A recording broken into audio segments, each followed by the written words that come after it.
Hey everybody, happy Thursday. I hope all of you guys have had a awesome week. We're almost to the weekend, which is super exciting. And we have been talking all about respiratory this week. So let's go ahead and dive on into the quick little thing I have for you guys today, all about lung capacities and anesthesia.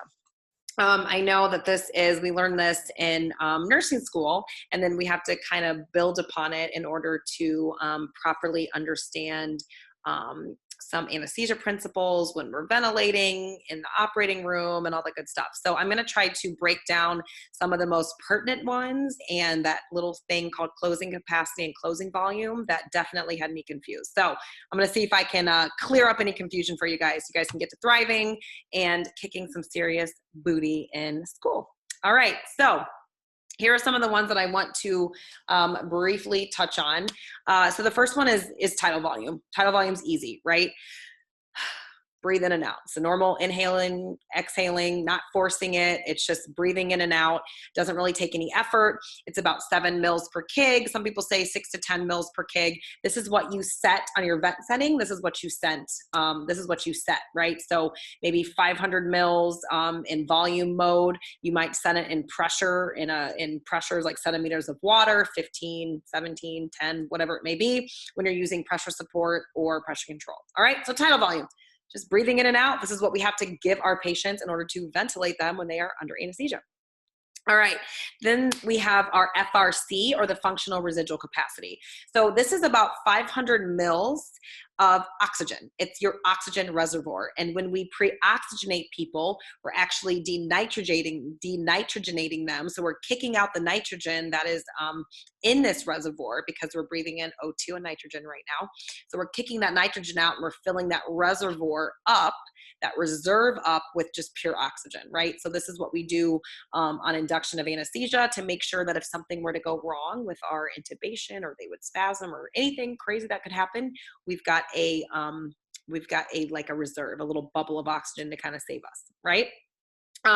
So this is what's left in the lungs after a normal expiration. So I'm just going to breathe out, and I have about 500 mils of oxygen just sitting in there chilling, right? It's my normal reservoir.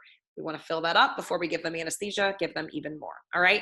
And then it's also, you can also look at it equation wise as your residual volume plus your ERV, which is your expiratory residual volume. Lost my brain for a second there. I know those can get a little bit confusing. So I did want to put residual volume there. So residual volume is what's obviously residual, what's left, but you can't expire it. Okay. So it cannot be expired. It's your FRC minus your ERV.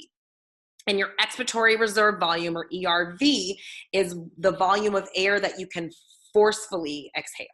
All right. So I take a normal, so I normally breathe out, and then I like force it out. That's what your ERV is, expiratory reserve. The volume of air that can be forcefully pushed out after a normal expiration. Your residual volume, it's residual, it's there. You cannot blow it out. All right. Make sense?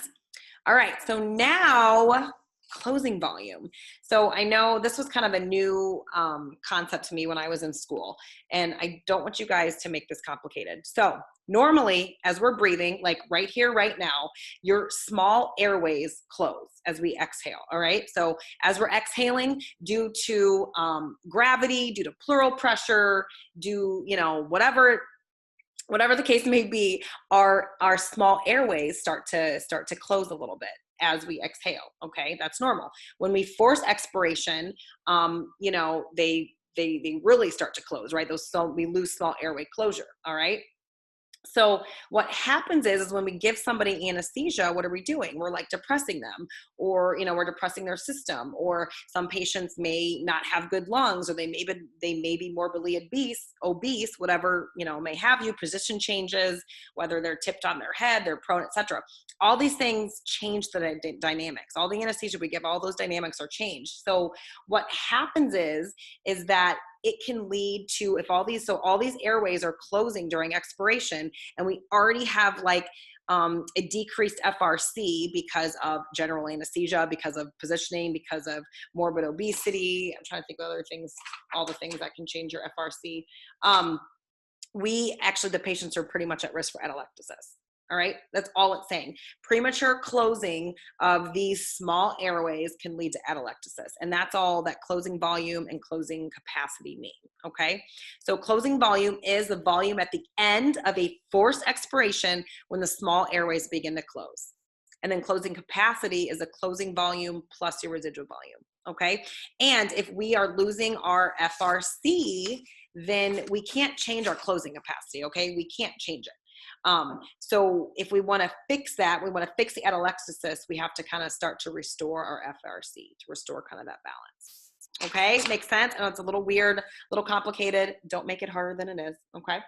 And then last but not least, minute volume or minute ventilation is about 5 to 8 liters per minute. You can also see this. This will show up on your ventilator, as usually it'll be like M little e. And this is the volume of gas inhaled or exhaled from a person's lungs per minute. Okay, so normal is about 5 to 8 liters per minute. If your patient suddenly kind of goes a little apneic or their respiratory rate drops or what have you, this will go down and your ventilator will start beeping at you. Okay, just respiratory rate times tidal volume. That's it. It's the amount of volume of air that's coming and going as we're breathing per minute. Okay. Does that make sense? I hope that clears up a little bit of things. FRC is crucial to understand as far as anesthetics go. It comes up all over the place. Like I said earlier, positioning, obesity, COPD, asthma, pregnancy, all these things can decrease your FRC, okay? And that's when they are at risk for atelectasis. That's when, we have to start thinking about giving recruitment maneuvers kind of to really pop open those alveoli, using PEEP maneuvers, 100% oxygen, all the good stuff that we do, right? This is the job. All right, I hope that cleared up a few things about these capacities that you need to know. If any other further questions, please let me know. That's what I'm here for, and happy freaking Thursday. Bye, guys. I will see you soon.